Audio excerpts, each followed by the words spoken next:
বন্ধুরা, good morning. সবাইকে জানাই শুভ জামাই ষষ্ঠী। তো আজকে শনিবার, জামাই ষষ্ঠীর দিন। আমাদের তো আজকে নিরামিষ শনিবারে। তো সকালবেলায় করেছিলাম একটু ছোলার ডাল আর পরোটা। তো ওটার ভিডিও করা হয়নি, সকাল সকাল ফোনটা চার্জে ছিল তার জন্য। তো দেখো, ওটা ভিডিও করিনি। সকালে ওটা আমাদের ব্রেকফাস্ট হয়ে গেছে। আর দুপুরবেলায় করেছি ভেন্ডি আলু ভাজা, কলাইয়ের ডাল আর ভাত। আর ছেলের জন্য ফ্রাইড রাইসের চালের একটু ভাত করব, আর পনির করে দিচ্ছি ওদের জন্য। তো পনির, দেখো পনিরগুলোকে টুকরো টুকরো করে কেটে নিয়েছি। আজকে পনিরটা একটু আলাদা রকমই করব। তো পনির কেটে নিয়েছি, আমি পনিরটা ভাজবো না। তারপরে কড়াইয়ে সাদা তেল দিয়ে গোটা গরম মশলা ফোড়ন দিয়ে নিয়েছি, আর একটু জিরেও দিয়েছি, গোটা জিরে। তারপর ফোড়নটা যখন একটু লাল হয়ে গেছে, তারপর আদা, জিরে আর টমেটো হচ্ছে একটু কাঁচা লঙ্কা দিয়ে বেটে রেখেছিলাম, সেটা দিলাম।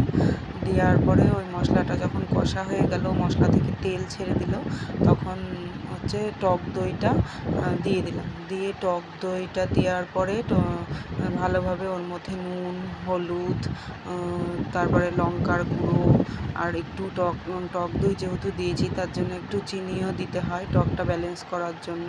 তো দিয়েছি।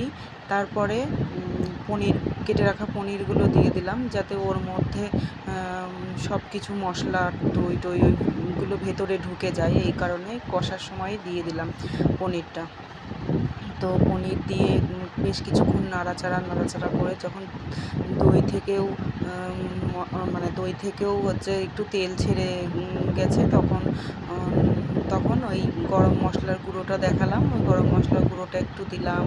তারপরে যে কাসুরি মেথি প্যাকেট আনা ছিল ঘরে, তো আজকে একটু অন্যরকমভাবেই করলাম। কাসুরি মেথিটা আমি এই প্রথম দিচ্ছি পনিরে, কোনো দিন দিইনি।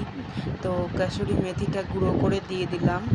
দেওয়ার পরে আবার একটু নাড়াচাড়া করে একটু সামান্য একটু জল দিয়েছিলাম, দিয়ে ফুটিয়ে নিলাম। একটু যখন জলটা একটু ফুটে গেল, তারপরে 1 চামচ ঘি দিয়ে ভালো করে নেড়ে চেড়ে তারপর নামিয়ে দিলাম। তৈরি হয়ে গেছে আমাদের পনিরের রেসিপি। একটু নতুনভাবে করলাম। আর পনিরের সাথে একটু ছেলেকে বাসমতি রাইসের চাল করে দেবো ওদের জন্য। আর আমাদের এমনি নর্মাল যে রাইস খাই সেটা।